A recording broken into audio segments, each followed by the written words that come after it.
Hey everyone, this video is going to walk you through the details behind Otto the Vanagon, a 1988 Volkswagen Vanagon Westfalia camper van. Maybe you're looking for a van you can take solo camping. Maybe you want to wake up in the morning to these views. Maybe you want to be the first vehicle permitted on the ferry. And maybe you want to take the kids camping.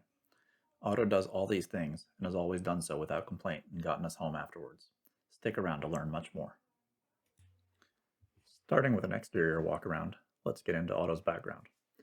Otto started life as a two-wheel drive van and was converted to a four-wheel drive Syncro van in 2013 here in the Pacific Northwest, and then a few years later received an upgraded 2006 Subaru EJ25 engine. The Syncro transmission was built by AA Transaxle and included many upgrades: an aluminum gear carrier housing, the main shaft retainer, oiling plates, and a locking plus limited slip rear differential. The engine conversion added some much-needed power to the previously underpowered Vanagon platform. Otto was also repainted in 2013. Let's look at his exterior functional modifications. Otto's headlights have been upgraded with H4 headlamps powered by authentic Philips Lighting H4 LED bulbs that were sourced from Japan. The H4 or E-code headlamps also have dim city lights built into them that are wired to come on with parking lights. Otto's front bumper is a Go Westy plate steel bumper, and there's also a front skid plate underneath where the spare tire used to be. As well, Hella dual-tone horns are installed on relays. Up higher, there's a 52-inch 300-watt LED light bar on mounts from Vanagon Life. With all this lighting, dark forest roads don't stand a chance. The pop-top tent was replaced with a 3-panel tent custom-made by Westy to match Otto's paint. All exterior fastening hardware was replaced with stainless. Also installed are Volkswagen light truck heated mirrors. The heated mirrors were only typically available in northern European countries. On the pop top, there's 240 watts of solar panels to keep the battery system at maximum capacity. Out back is a Burley Motorsports rear tire carrier with a full size and equivalent spare to the rest of Otto's wheels.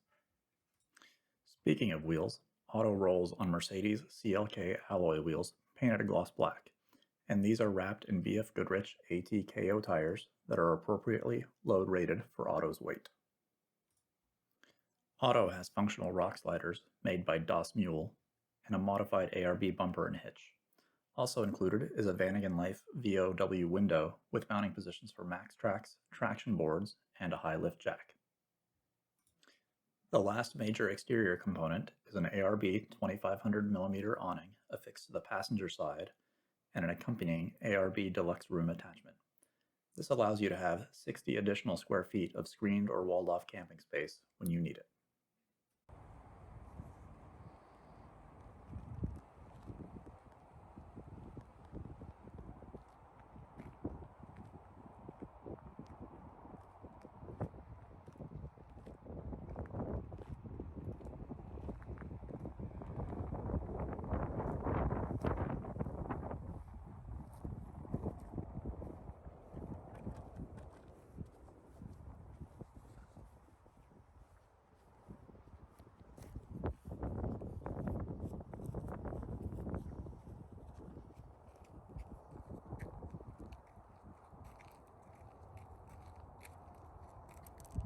So now that we've seen the exterior of the van, let's move on to the interior. We overhauled the interior completely after Otto's repaint, including restoring all the original Westfalia interior components and installed some useful modifications. Throughout the van, the carpeting was replaced with a kit from SoFine Interior Products. The door panels were also replaced with SoFine components at the same time.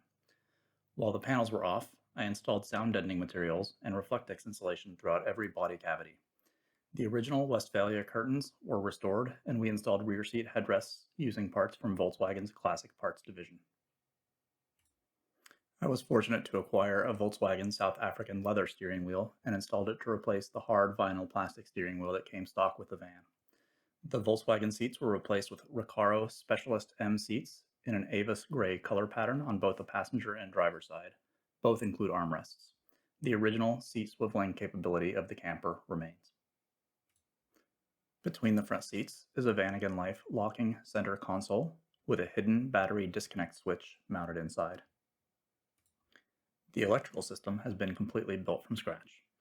Installed under the rear seats is 220 amp hours of Lifeline AGM batteries with charge controllers made by C-Tech. For rapid charging where shore power is not available, a C-Tech 25 amp bulk charger is connected to the AGM batteries.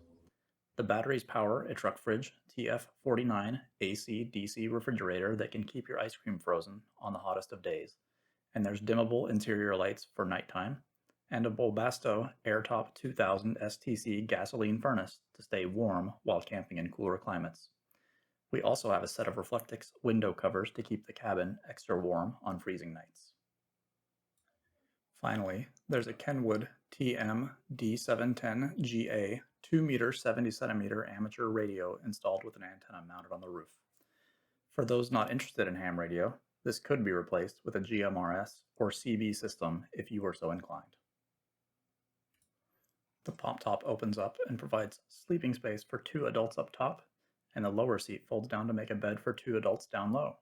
Try finding another vehicle this size that can travel with and sleep 4 adults. A quick interior tour shows the cabinet in the rear upper, the side closet cabinet, which currently stores a table inside of it, the control system for the Webasto heater. We've modified the closet to include a side panel access door. Under this storage, there's the access to the water tank.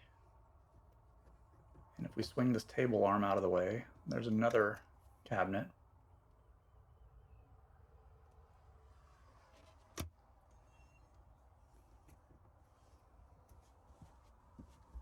And underneath you can see where most of the electrical distribution system is. This is where we typically stored pots and pans and has the propane hookup for the stove, and a small drawer for cutlery. The battery and water light measuring lights work fine, and the interior of the stove will hold loads of food for multiple day trips and has a small freezer compartment. The locking center console has a kill switch mounted inside, just visible there in the bottom right. The vacuum actuated differential lock works great. Simply pull the knob while driving at slow speeds, and the light will come on, indicating that the differential is locked. Similarly, push the knob in, keep driving for a bit, and the light will extinguish, showing the differential is now unlocked. In terms of problems, no van is perfect, but Otto is really close. The van is exceptionally dialed in, and it only exhibits a minor amount of seam rust, mostly confined to the rear passenger side. This is a very common issue for Vanagons. All mechanical and electrical systems work well in the van, and Otto doesn't leave a drop of oil or coolant behind. It's a bit of a cliche, but it's true.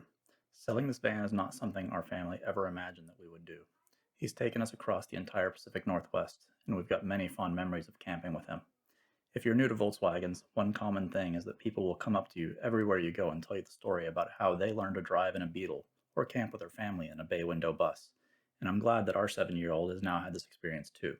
He'll be able to talk to other owners about his Vanagon camping in the future when he sees an iconic Volkswagen camper around town.